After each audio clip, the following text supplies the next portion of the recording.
It's where the capital of the U.S. Virgin Islands reside, and where you can find the hustle and bustle of Main Street. The island of St. Thomas is about 31 square miles in size, about 11 square miles larger than its sister island of St. John, and a little over a third of the size of the big island St. Croix. And like both St. Croix and St. John, there is plenty to do, see, and rediscover on St. Thomas. Hello everyone, I'm Janeisha Johns and welcome to this episode of Rediscover St. Thomas. Now for the past few weeks, we've had an amazing time exploring the beautiful island of St. John. But right now it's time to move on to the third major island of the U.S. Virgin Islands, beautiful St. Thomas.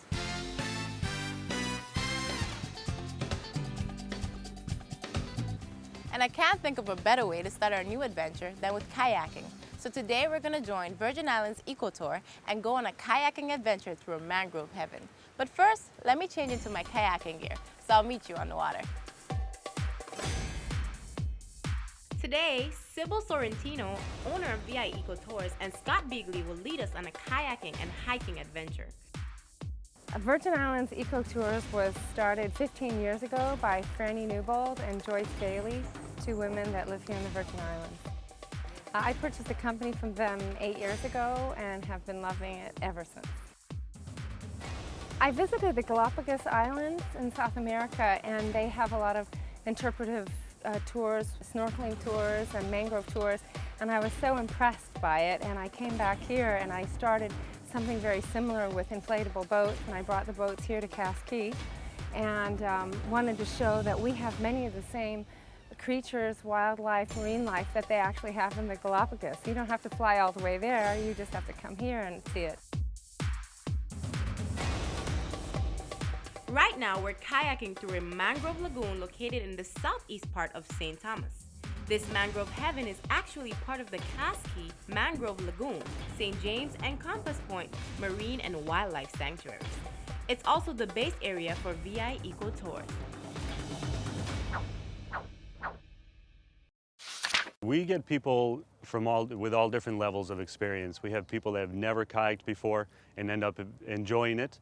You're with a group of people and some guides that'll give you pointers to make sure you do get out here. And it's a nice leisurely stroll, but it's also a great spot for expert kayakers as well, because it is a great spot to check out the scenes and enjoy paddling through the mangroves.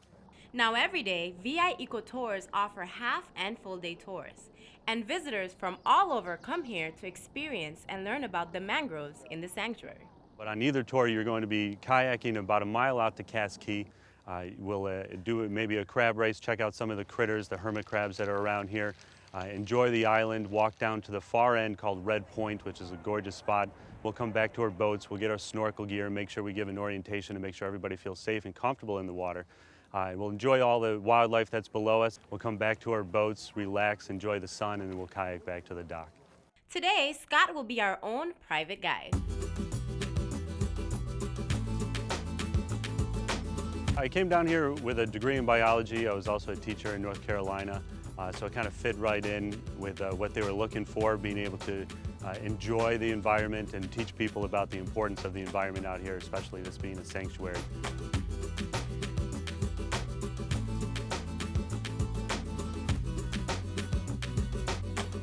Whenever I come out here, it's more of a feeling of serenity. Just so quiet, kind of off the mainland St. Thomas. You get the gorgeous views. So we're kayaking on this pretty calm water, and there's just so many mangroves around. I'm like amazed. I had no clue that there were so many mangroves here on St. Thomas. So I'm enjoying what I'm seeing. I hope you are too.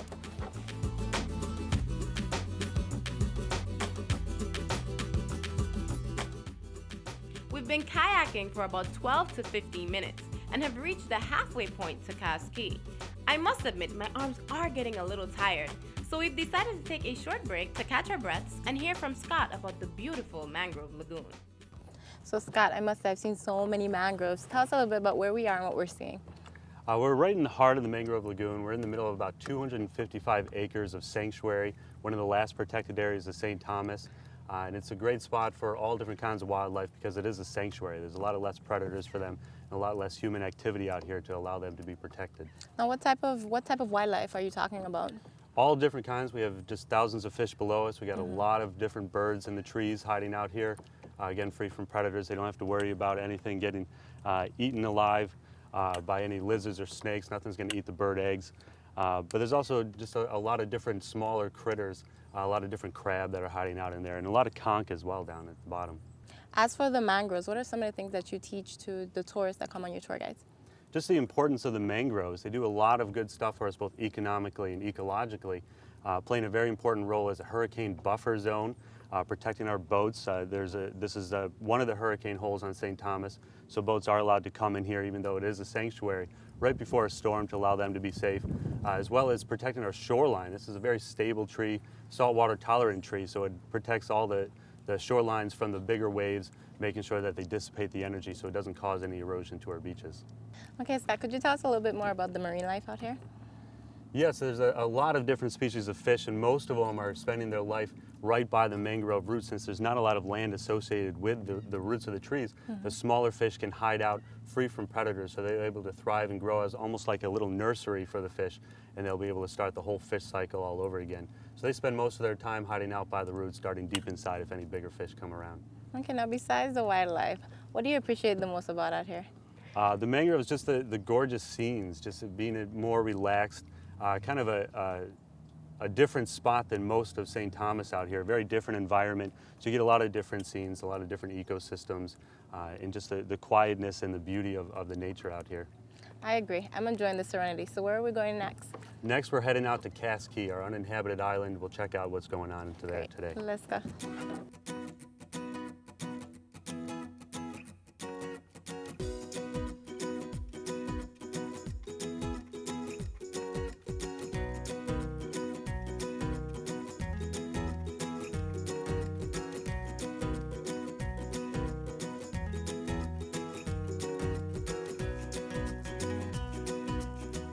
As you can see, many of the kayakers have beached their kayaks and have entered the water to enjoy some snorkeling.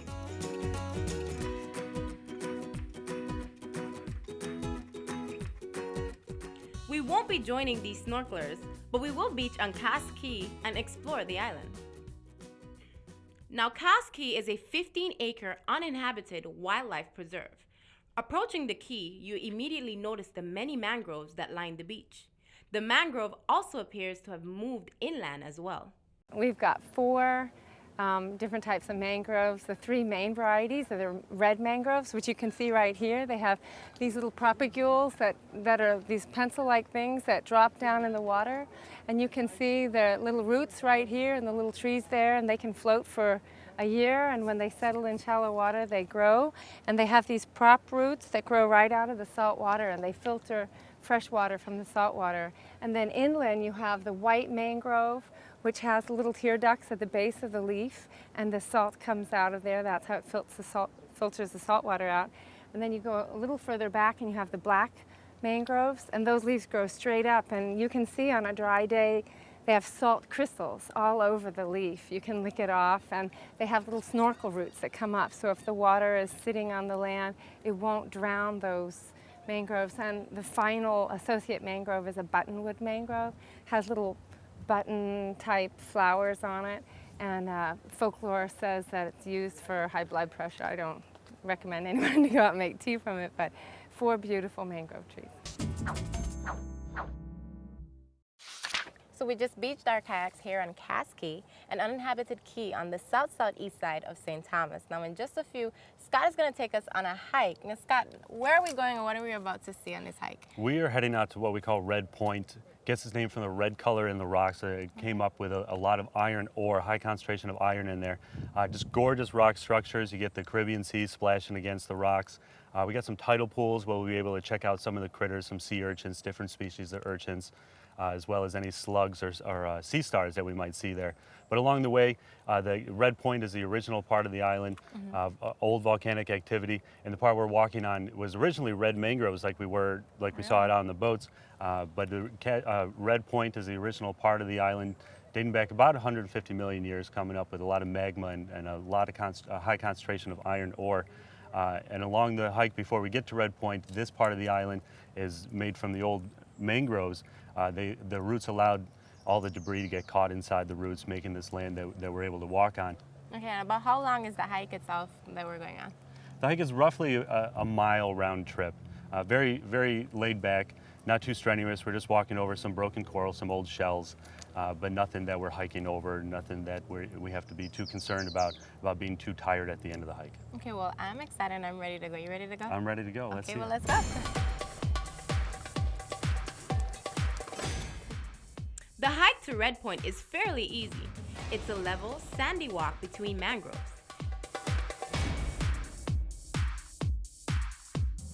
This is the part of Cas Cay that Scott said was formed by mangrove roots catching soil and sediment. About halfway through the hike, you come across this amazing coral barrier. They call this false entrance. Okay. It's very hard for boats to come in. It's never totally submerged by the water, even at high tide or during the winter. But it goes from very deep to very shallow, and every time there's a major storm, it'll bring up some of the old coral, the old debris, creating this natural barrier and cutting off the actual Caribbean Sea from the lagoon itself. So it kind of helped form the lagoon, making the water very calm as opposed to all the waves and the current in the Caribbean. It's mostly different species of coral, different kinds of rocks. We actually found some pumice coming from Montserrat that erupted in February. So it started to wash up on our beaches here.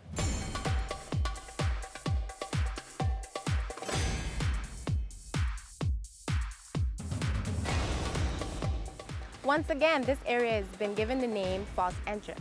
And as you can tell by the debris, it lives up to its name. Many boats have been wrecked because operators weren't too careful when they were coming to the island.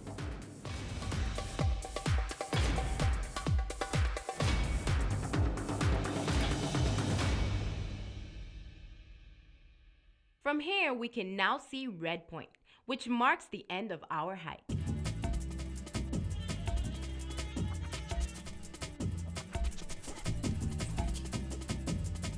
Once there, you immediately realize the reason for its name. As Scott mentioned earlier, this is the original part of Cas Cay that was formed by volcanic eruptions millions of years ago. The red volcanic cliffs still hold the lava pathways to the sea. Where you can see the rocky cliffs. You got a lava intrusion in there. All the veins in the rock, the sheets of rusted metal, is all oxidized iron. It's all rusted iron that was brought up with the magma. Volcanic rock. This is so cool.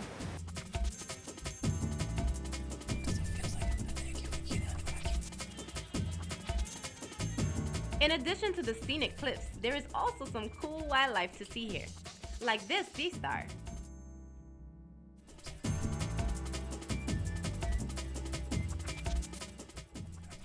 And of course, there is the famous blowhole, but for some reason, it doesn't seem to be working today.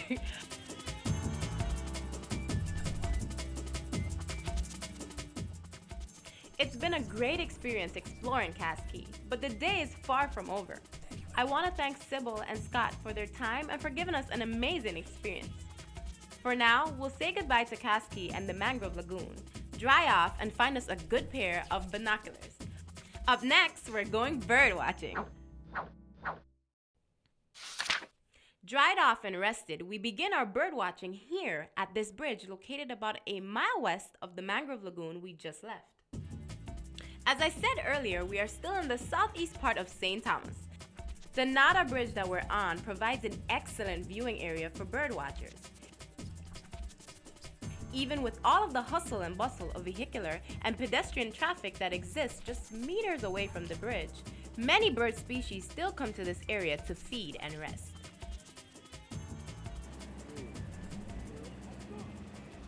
Now what we're looking at is a tricolored heron, one of the many birds that come to St. Thomas to rest, nest, and feed. Now in just a few moments, we're going to be joined by Mr. Mario Francis, the president of the St. Thomas Audubon Society, who's going to take us on a bird watching adventure. Well, the Audubon Society, today we have a good membership of maybe about 25 active members in the group that comes out. When I finished college, I was going to college in Ohio. When I got through, I worked for the U.S. Forest Service, and I was out in the woods marking timber with a crew. And being deep in the woods, I saw this velvet blue thing flick past my eye and, flick in between the trees. And when I track, and I finally meet up with it, I saw the most beautiful bird I've ever seen in the world. I never knew a creature could be that beautiful. And I found out it's the indigo bunting. And the indigo bunting has been one of my mainstay birds, as one of my favorite. So that bird kind of turned me on. And I started finding out about it, and when about 1995, I decided to form a little group, you know, and start to get them involved into it and let them know the magnificent beauty of studying these birds.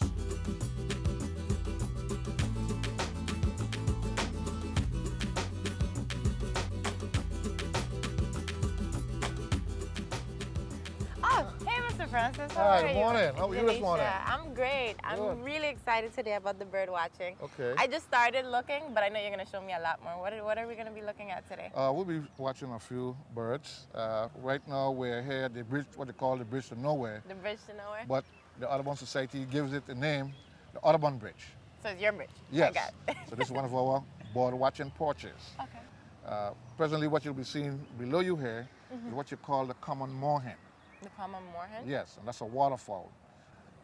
They swim, build a nest right on top of the water, Okay. get some of the brush, build a nest right on top of the water, and lay their egg, which is a little bluish, pinkish eggs. Now, these birds, are they commonly found here in St. Thomas and in the Virgin Islands? Yes, the common moorhen and some of the herons, the tricolor visits, but we got the common ones such as the little blue heron The little blue heron, okay. and egrets that are, you know, residents to the island.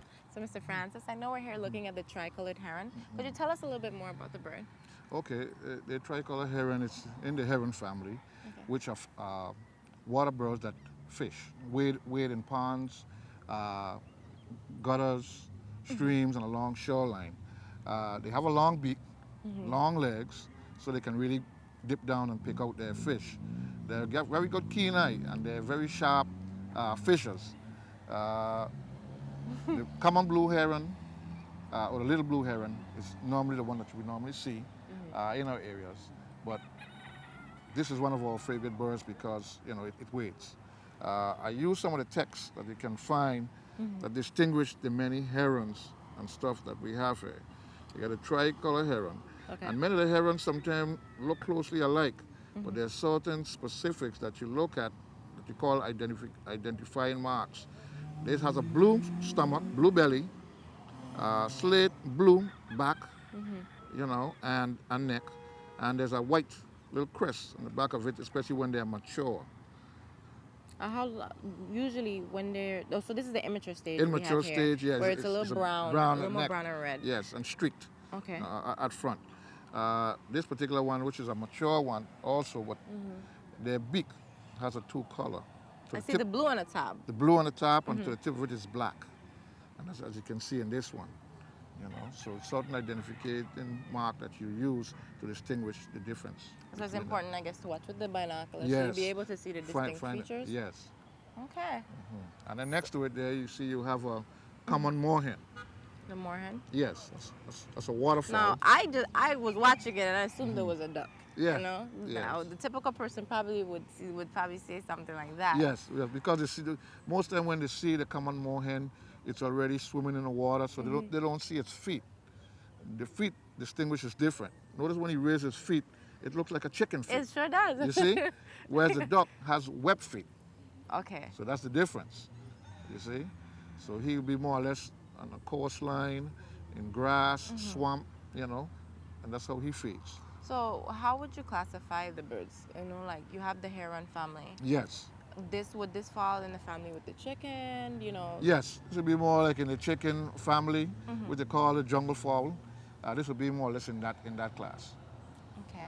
And is it also eating fish or? Yes, he eats fish, but mostly from grass and stuff like that.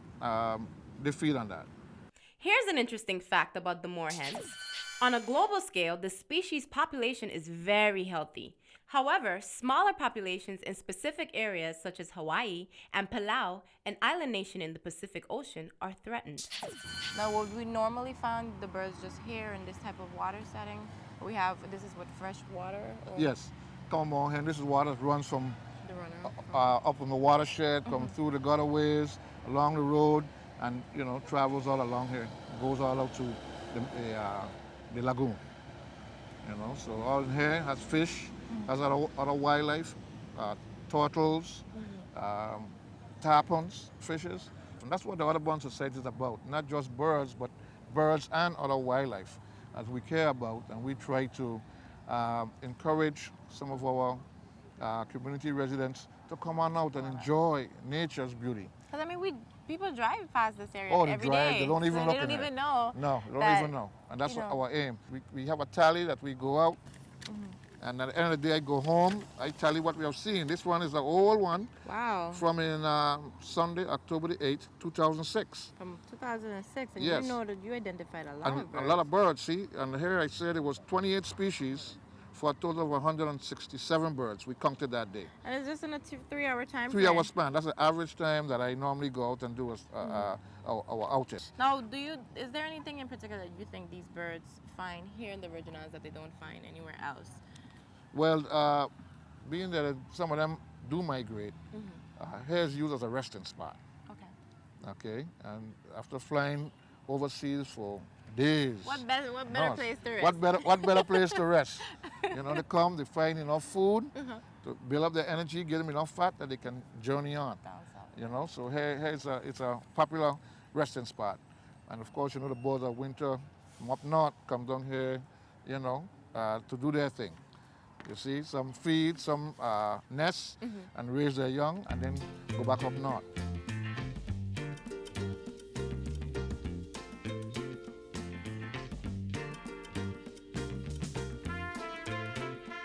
The Audubon Bridge, as Mr. Francis has renamed it, is just one area where he and his members go to watch birds.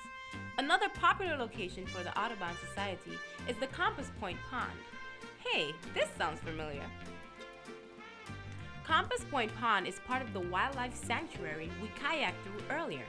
It was once cut off from the sea by the construction of a road. However, in 1992, it was designated as a protected area and was reopened to the sea. Today, many wildlife species call it home.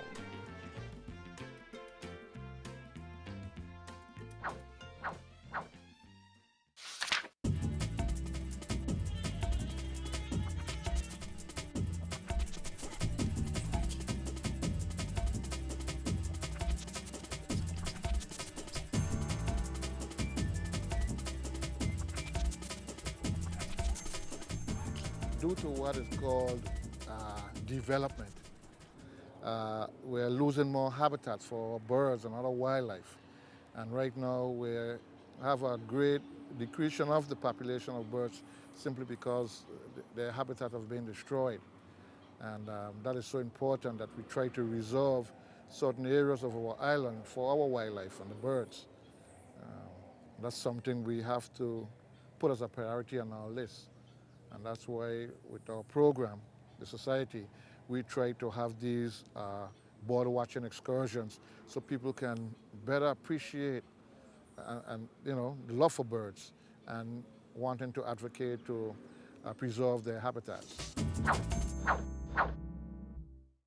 We didn't really see as many birds here. We saw the black-necked stilt. Yes. But, we didn't see as many. They were kind of far. Yeah, they're distant. This is a big pond, and they're far off. What Anil didn't get to catch was some clapper rails. They're farthest over, and I know you won't be able to pick them up so much with this camera. Right above us here now, you're going to hear banana quit chirping. That sounds good for our recording here. But we're going to go to another spot right now. It's less treacherous than we just passed, where the birds are going to be real close. Okay. And there's abundance of birds. And then that we're going to be seeing the white chick pintail ducks. Okay. We're going to be seeing the black crowned night heron. And we'll be seeing some more hens, pelicans, and a few other varieties. Okay, sounds like we're going to see a lot. So I say let's yes. go. Okay, good.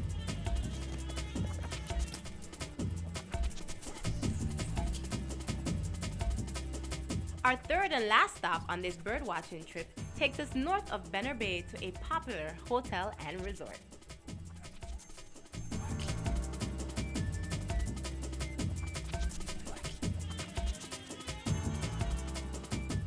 We're here at the Wyndham Sugar Bay Hotel, and as you can see, they keep a well-maintained habitat for birds. What we've been seeing is a lot of common moorhens and white-cheeked pintails.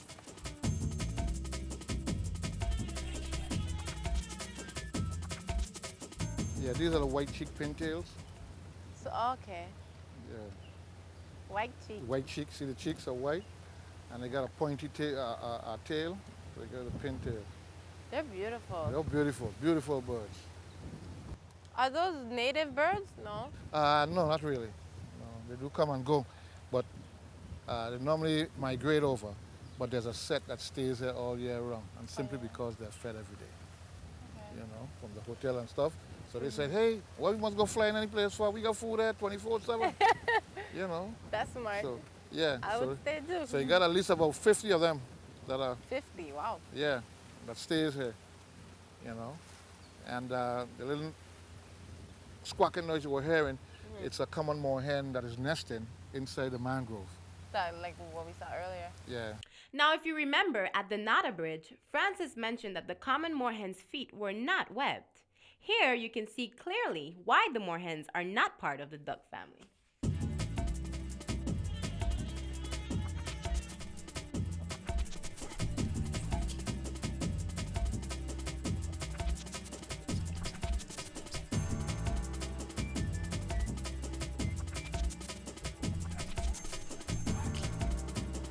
Now, Mr. Francis, it seems like today our report shows that we saw the tricolored heron, That's right. the common moorhen, the blue heron, the black-necked stilt, Yes. the Janita white-winged dove, the white-cheeked pintail, Yes. and the gray king bird. So I Yes. must say we had a successful day. I Oh, had yes. so much Yes. fun. I learned a lot. Oh, I'm I glad wanna you did. thank you so much, Mr. Francis. Oh, it's our pleasure. And Anytime. hopefully we come back and get to Oh, watch then some more hopefully. birds. You gotta come back. All right. You gotta come back. Thank you. You're welcome. Take care. It's been a wonderful day of rediscovery, and I hope you enjoyed it as much as I did.